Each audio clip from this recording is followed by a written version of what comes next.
Trump and Xi against Putin. A new world alliance without Russia? Putin is no longer a player but a pawn in someone else's game. The bunker dweller is out of trump cards. China has distanced itself. Oil no longer saves Moscow. The Kremlin is without influence. The US and China are deciding Ukraine's fate. The Far East is slipping away. Moscow is powerless. I'll tell you all the details in a moment. Hello, this is Ukraine Today. I'm Victoria Panchenko, and here are the latest events. Checkmate for Russia.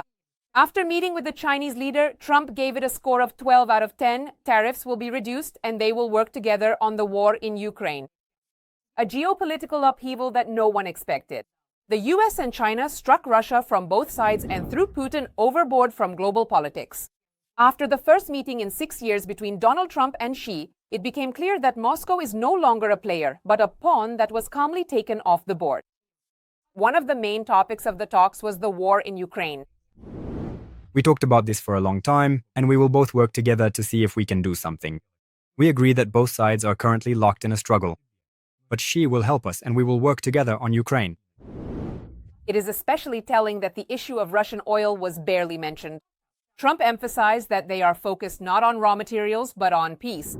This means that Moscow no longer has its main economic trump card. China, which previously saved Putin by purchasing energy resources, has effectively distanced itself. We actually were not focused on oil. We talked about whether we could stop the war together.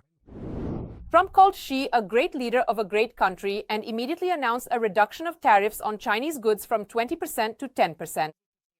The decision takes effect immediately and opens a new chapter in US-China relations. Beijing and Washington are resuming dialogue, while Russia remains on the sidelines without allies and without influence. Xi emphasized Beijing's readiness to maintain dialogue with Washington and work towards global stability. China and the US can share responsibility as major powers and work together to solve complex global problems. China is ready to continue promoting peaceful negotiations in conflict regions around the world. The world is changing rapidly. The US and China are forming a new global alliance where the Kremlin is no longer needed. Moscow is losing influence, China is distancing itself, and the fate of the war in Ukraine is being decided. Without Putin, this is not just a diplomatic blow, it's a geopolitical execution. The US and China have put Russia in its place and rewritten the global game without it.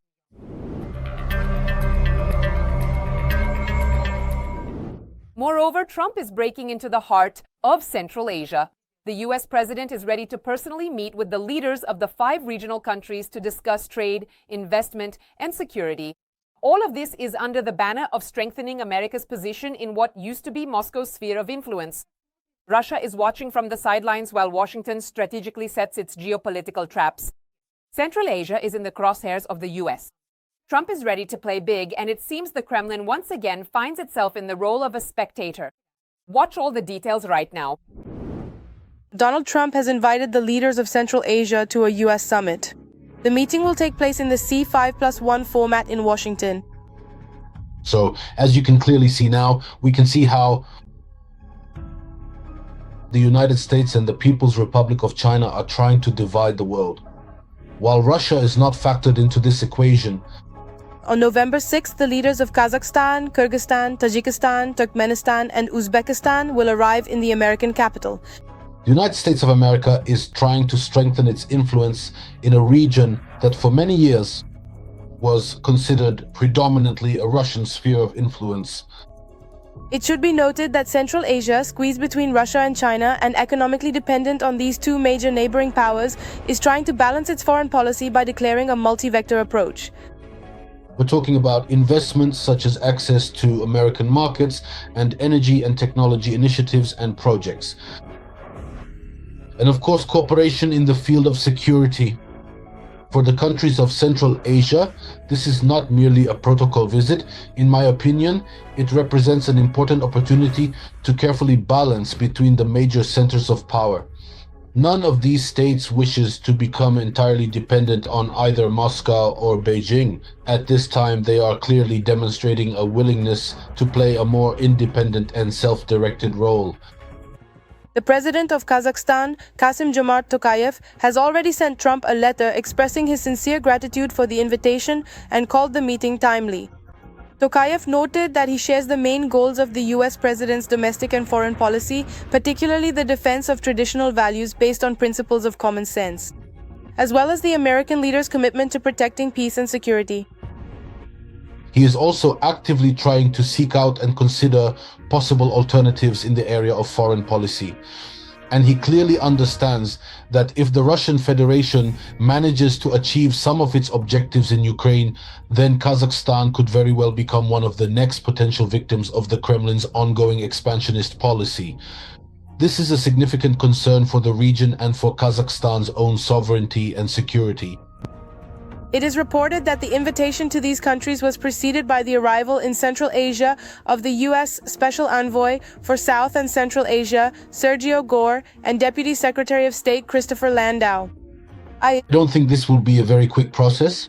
We have to understand, and it is important to recognize that these countries have, for a very long time, been within Russia's sphere of influence. This influence is deeply rooted and historically significant. Only recently, let's say in the most recent years, has China been increasing its presence and involvement in these countries.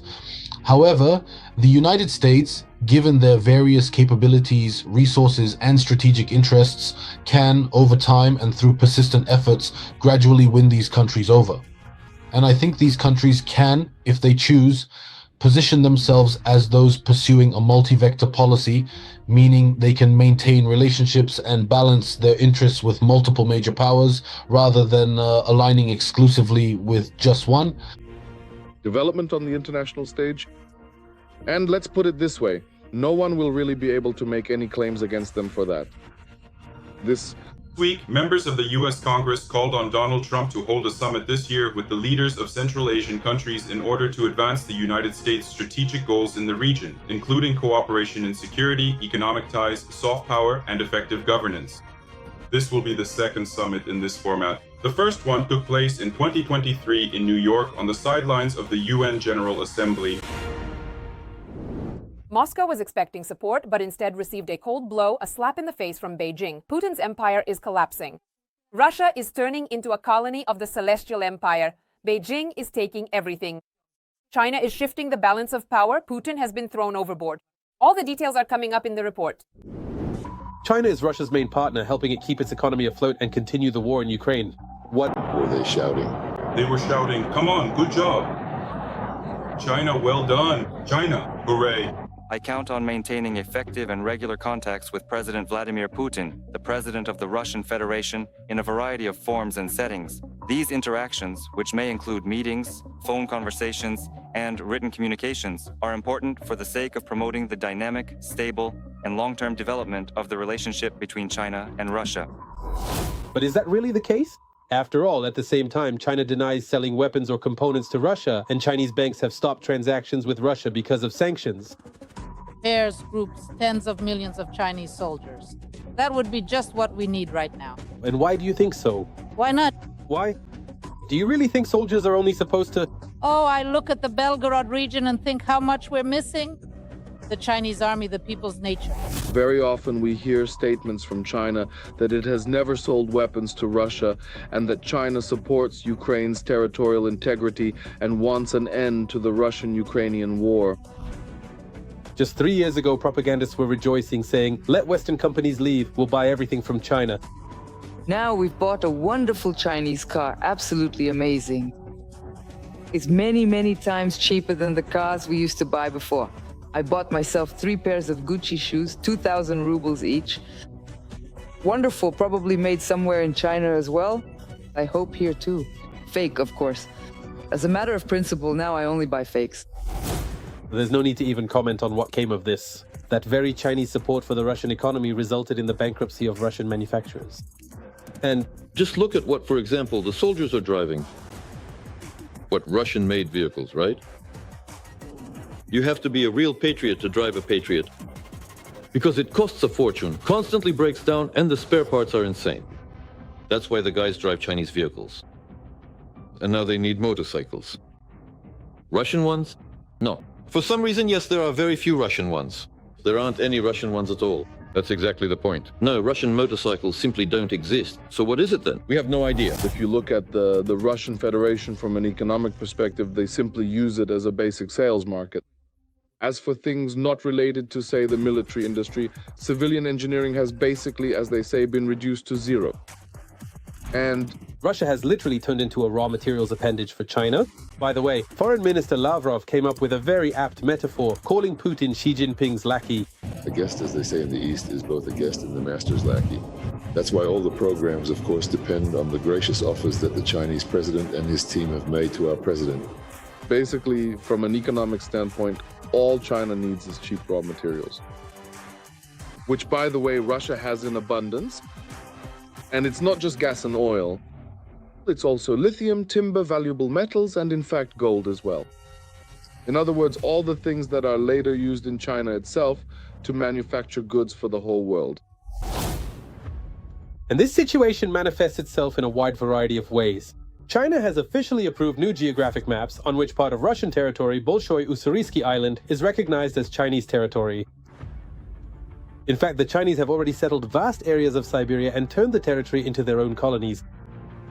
The Chinese dragon is unlikely to stay on the sidelines simply because, by the way, it actually has certain historical claims to a significant part of our Far East. And that's a fact.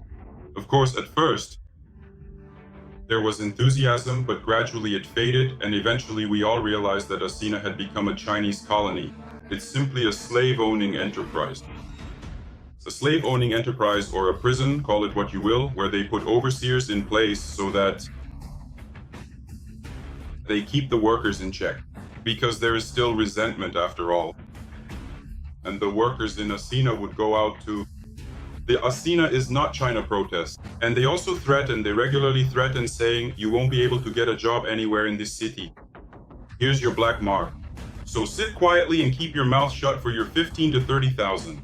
They are very good at waiting. And this ability to wait, it's also about the integration of the Chinese into the territory of the Russian Federation. In fact, this is already by and large essentially annexation. And even more than that, if you pay attention on some Chinese maps, certain regions of the Russian Federation are already labeled with Chinese names. Well, listen, why would you even need to declare war for that, after all? Russian television is already showing segments about how to find a Chinese husband, and in Russian schools and government institutions, Chinese language is being actively studied. Song.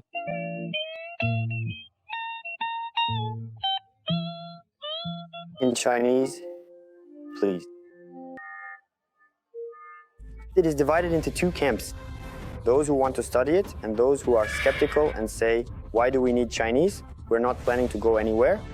I answer them very simply, actually. I say, I'm not teaching you Chinese here, but using the Chinese language to make you think with your head. And that skill will always come in handy.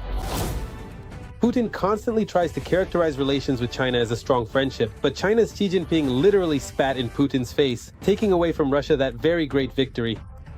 And only just yesterday, my close friend and representative of the PRC invited me to enjoy Peking duck like that. I'll be honest with you, there were 2 pieces there, and I thought I'd only eat one. You know what I mean, right? But I couldn't resist. I ate the second one too. You see, it was just too delicious. China and Russia, as the main theaters of military operations in World War II, made a decisive contribution to the victory over fascism and thus laid the cornerstone for the post-war world order. China and Russia are neither friends nor partners. And here's what's important. As soon as China has sufficient motivation to limit its cooperation with the Russian Federation, believe me, it will do so. Russia, in fact, has no other choice. Either be friends with China now or face economic collapse, and as a consequence, political, military, and all other types of collapse at the same time. it turns out that China is not helping Russia save its economy or win the war at all, but is simply taking advantage of its weakness to seize its resources and strengthen its influence in Asia. It seems the Far East is slipping out of Moscow's control forever. While the Kremlin is at war, China is extending its economic tentacles. North Korean migrants are changing the region's demographic landscape. Moscow watches and does nothing. Does this mean the Kremlin will simply give up the Far East? Or does it have no choice? Find out all the details right now. Russia is losing the Far East. Not officially, but in reality. Without any exaggeration, the Far East has become the most important factor in strengthening Russia's position in the world. Our flagship in the new global economic reality. While the Kremlin is busy with the war, China and North Korea are quietly dividing the region with their neighbors. I would call it a kind of creeping takeover, creeping migration. For now, of course, control over the Far East still remains in Moscow's hands, but there are more and more Chinese there, and they are playing an increasingly important role in the economy. But as they say, today they play a big role in the economy, and tomorrow they'll play a big role in politics. More than 1 trillion rubles in investments from China. It sounds like aid, but it's all centered around trade, not the development of the region. China needs to use Russian resources on the cheap, and accordingly they will have that opportunity. And that's why I think this ongoing economic dependence of these regions on China will only continue to grow and become even more significant over time. Also, the Chinese have long ceased to be guests in Russia. The Far East is simply not needed, so it should just be handed over to the Chinese. After all, that's what they want, Goose, to make souls. The Chinese can easily just come in and that's it. No one here will resist anymore. There will be no one to resist and nothing to resist with, according to various estimates. Up to 2 million people live from Vladivostok to the Urals. This is called settling these territories with Chinese people, and in various forms. This includes both the migrants themselves as well as mixed marriages, from which children are ultimately born. And accordingly, these regions are becoming more and more closely connected with China. Now, about North Korea. In the Far East, just in the past year, more than 15,000 North Koreans have officially arrived, and unofficially up to 50,000. And that's not the limit yet. Another 153,000 new labor contracts have already been ordered. There is a shortage of labor in Russia today because so many people have been killed in the war. And accordingly, demographic problems still remain. So yes, there aren't enough local people. And in this regard, North Korea is an excellent supplier of labor resources because the people are disciplined and accordingly know how to march in formation in every sense of the word. So it turns out that Moscow handed over the region for temporary use. But why? Putin needs people whom, as he sees it, are easy to control. It doesn't matter whether he does it himself or through others. That's why he's confident that these people won't start a revolution or protest against Moscow's actions. He thinks these are very convenient people, and it would be ideal if Russia were populated by just such convenient people. After all, you never know what might happen with your own people. But everything comes at a price. And the longer the Kremlin turns a blind eye, the more important the question becomes. Who is really in charge of the Far East? In reality today, of course,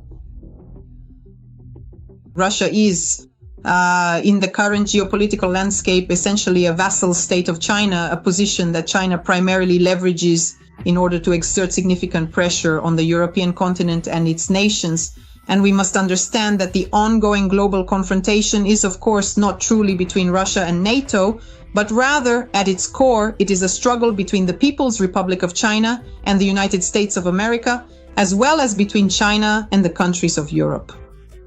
In this case, today's Russia is like a guard dog that dutifully obeys its master's every command. So what happens next? Could the Far East still return to real control by Moscow, or is the opposite more likely? The influence of China and North Korea will only continue to grow. The influence of China and North Korea will only increase, and accordingly, China will decide for itself. Will it need to legally take all of this under its own control? Or is it enough to have, well, today, total economic control, and tomorrow that will become total political control? It seems that while Putin is focused on seizing other people's territories, he is gradually losing his own. And ironically, these territories are being taken not by enemies, but by the Kremlin's own allies.